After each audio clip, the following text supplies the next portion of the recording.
샬롬. 2023년 8월 27일 오늘 말씀은 마태복음 16장 13절에서 20절 말씀입니다. 제목은 그대여 그렇습니다. 맞습니다입니다. 본문을 먼저 봉독합니다. 예수께서 빌립보 가이사라 지방에 이르러 제자들에게 물어 이르시되 사람들이 인자를 누구라 하느냐. 이르되 더러는 세례 요한, 더러는 엘리야, 어떤 이는 예레미야가 선지자 중에 하나라 하나이다. 이르시되 너희는 나를 누구라 하느냐.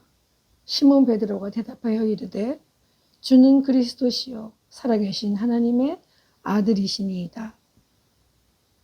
예수께서 대답하여 이르시되 바요나 시몬아 내가 복이 있도다. 이를 내게 알게 한 이는 혈육이 아니요 하늘에 계신 내 아버지시니라. 또 내가 내게 이르노니 너는 베드로라. 내가 이 반석 위에 내 교회를 세우리니 음부의 권세가 이기지 못하리라. 내가 천국 열쇠를 내게 주리니 내가 땅에서 무엇이든지 매면 하늘에서도 매일 것이요 내가 땅에서 무엇이든지 풀면 하늘에서도 풀리리라 하시고 이에 제자들에게 경고하사 자기가 그리스도인 것을 아무에게도 이르지 말라 하시니라. 아멘. 8월 마지막 주일입니다. 이렇게 8월 말이 되어가도 아직 곡식들을 익힐 수 있는 뜨거운 태양은 식을 줄 모르는 것 같습니다. 그래도 아침 저녁으로 선선한 바람이 불기 시작하여 한결 지내기가 쉬워진 것 같습니다. 금년은 추석 연휴도 길고 또 가을로 들어가는 열매의 기절을 많이 기대하고 있을 것 같습니다. 그 무더운 열기와 폭풍, 홍수 재해로 피해를 보신 모든 농수산업에 종사하신 분들이나 특별히 여러 가지 사고로 상처와 고통을 받으신 분들에게는 가을을 맞이하시기가 많이 힘드실 것입니다. 그렇지만 앞으로 금년도를 어떻게 마무리해야 할지 그런 생각을 해보실 것 같습니다. 맞습니다. 우리의 삶이란 어쩔 수 없이 이처럼 중간 결산을 또한 해야 할 때가 자연스럽게 다가옵니다. 이것은 시간이 해결해야 될 일이기 때문일 것입니다. 격정적이며 뜨거운 여름이 지나갔던 그 시간을 돌아보며 우리는 쉼과 여유를 가지면서 지난 반년연을 어떻게 지내왔는지 돌아보게 될 것입니다. 이처럼 오늘 본문에서도 주님께서는 제자들과 사역을 같이 하시는 3년간의 공생의 기간을 중간 결산하시려는 듯 보입니다. 이제 머지않아 닥쳐질 십자가 순환에 대비하면서 제자들을 훈련시키기 시작하며 중간 점검을 하시는 것 같습니다. 13절에 보시면 예수께서 빌립보 가이사라 지방에 이르러 제자들에게 물어 이르시되 사람들이 인자를 누구라 하느냐. 주님이 이제 뭔가 특별한 교훈을 남기시려고 할 때 어딘가 한적한 곳에 먼저 가셔서 기도하시고 시간을 내시고 제자들과 대화하시며 질문하셨습니다.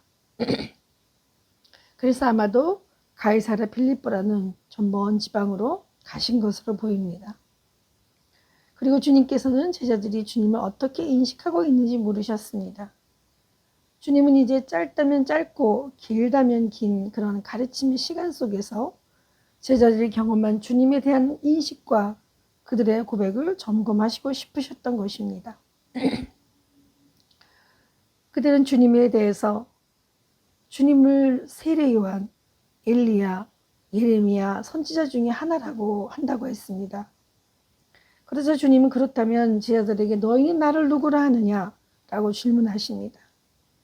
인식이란 사람들의 생각 그리고 믿음, 태도가 감정과 행동에 어떤 영향을 주는지 알게 되는 것이라고 볼 수 있습니다. 이제 주님께서는 많은 무리 중에 많은 사람들이 그 중에 가장 정확하게 인식하고 있는 증언이 필요했습니다. 다시 말해서 주님께서는 베드로의 신앙 고백을 통해 자신이 성육신하시고 하나님의 아들로서 온 세상을 구원할 메시아라는 사실을 공개적으로 이제 밝히려고 하시는 것입니다. 왜냐하면 시몬 베드로가 주는 그리스도시요 살아계신 하나님의 아들이시니이다라고 고백했기 때문입니다. 여기서 제자 중에 베드로의 성품에 대해 많은 언급이 있지만 그의 급하고 다혈질적인 성품에도 불구하고 그가 인식하고 있는 주님에 대해 고백한 것은 하나님의 은혜가 아니면 할 수 없는 말이라고 보게 됩니다. 그는 주님께서 돌아가시기 전까지 다른 어떤 제자들보다 앞서가는 신앙심을 보여준 듯합니다. 그럼에도 수많은 실패와 잘못들을 반복하다가 주님 돌아가신 후 강림하시면서 그때부터 제자들 가운데 가장 뛰어난 신앙으로 주님의 수지자가 된 것입니다. 어떻게 되었든지 그의 주님에 대한 인식은 그리스도의 인성과 신성에 대한 고백의 절정을 이루고 있습니다. 즉 그 당시 사람들은 주님께서 선지자 중 뛰어나신 분이시거나 그들 중 한 사람으로 알고 있었기 때문입니다. 그러나 베드로는 주님을 하나님의 아들이라고까지 차원을 넘어선 그런 대답을 한 것을 보게 됩니다. 이것은 어떻게 보게 되면 일시적인 인식으로 입술에 발린 그런 고백이 아닌 것입니다.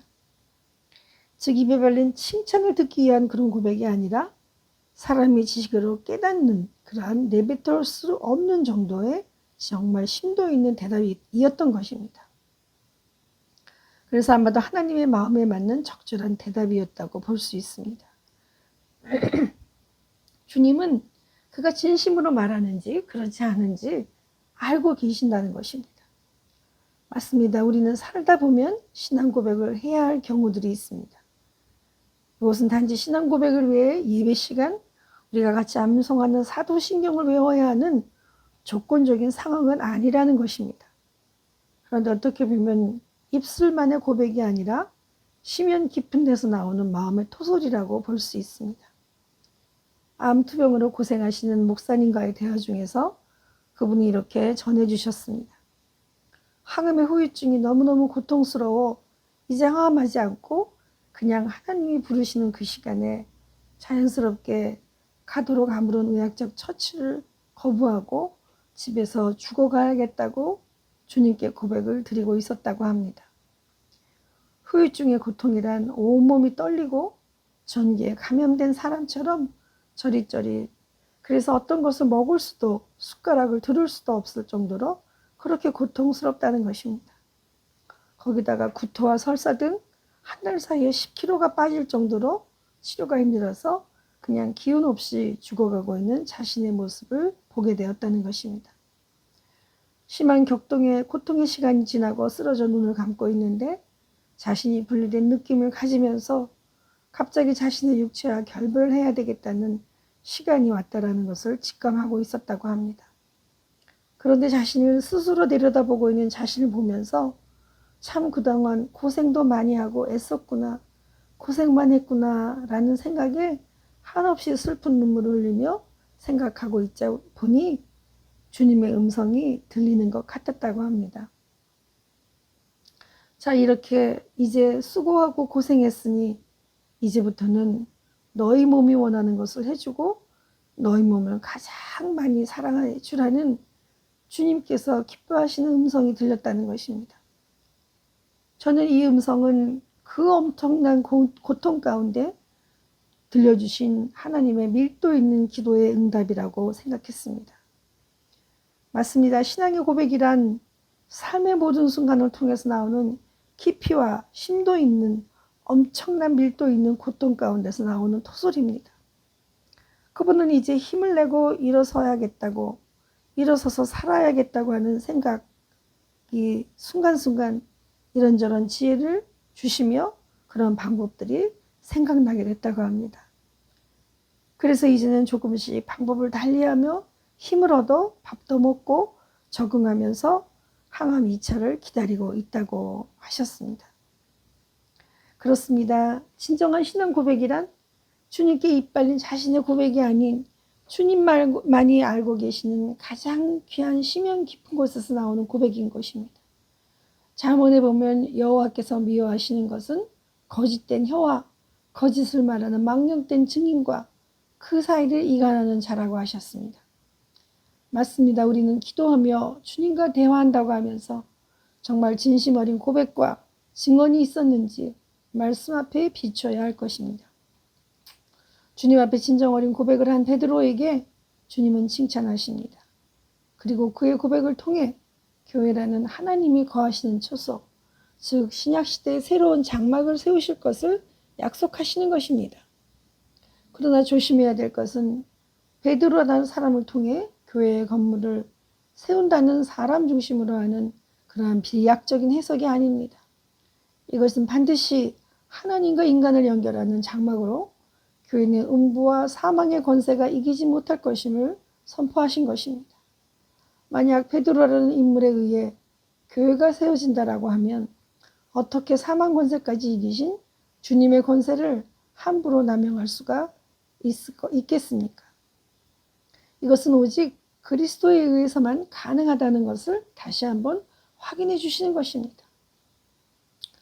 맞습니다. 그리고 이것은 육신의 장막이 하나님의 거하시라는 처소로 인식한다고 하면 이 장막은 교회이며 우리 모두 제사장된 삶으로 교인의 주인이신 그리스도를 섬기며 하나님과 연결된 삶을 살아가야 한다는 것입니다. 이제 주님께서는 마지막으로 우리에게 약속하며 당부하십니다. 주님께서 우리가 스스로 신앙인으로 자부하고 교만하지 말며 하나님께서 우리 스스로 구원자가 될 수 없음을 알고 주님께서 많이 하심을 감사히 알며 오직 주님만을 전하라고 하시는 것입니다. 음부의 권세를 이기는 힘을 가지신 주님께서는 오직 우리의 생명을 구원하시기 위함이며 다시 한번 그 약속을 하자고 하시는 것입니다. 그 약속은 하나님의 자녀됨을 기뻐하며 감사하며 서로 사랑하며 하나님을 기뻐하는 삶을 살라고 하시는 것입니다. 맞습니다. 그리고 정말 그 고난조차 우리에게 기쁨이 될 수 있는 길은 그 고난이 우리의 영혼의 맥박임을 깨달을 때 가능하다는 것입니다. 맥박이 뛴다는 것은 고난 속에 더 살아 숨쉰다는 것을 의미합니다. 그리고 우리가 살아 숨쉴 수 있는 것은 고난 가운데조차 신음할 때 우리의 영혼이 구원받음을 고백하는 순간이라는 것입니다. 아멘. 사랑이 많으신 하나님 아버지, 정말로 주님께서 너희는 나를 누구라 하느냐고 말씀하실 때에 주는 그리스도시요 살아계신 하나님의 아들이시니다라는 진정한 신앙 고백이 우리 마음 깊은 곳에 심연한 그곳에서부터 우러나오는 밀도 있는 삶의 고백임을 주님 인정하시고 맞다라고 그렇다라고 우리의 신앙을 세우셔서 하나님의 교회를 세우심을 감사합니다. 우리의 육신의 장막이 오직 주님의 것으로 합한 자가 될 수 있도록 우리를 더욱더 정결케 하시며 우리를 더욱더 주님의 사람으로 하나님과 우리 사이가 온전히 구원의 귀한 띠로 연결될 수 있도록 주님 허락하여 주시옵소서. 예수님의 이름으로 기도드리옵나이다. 아멘.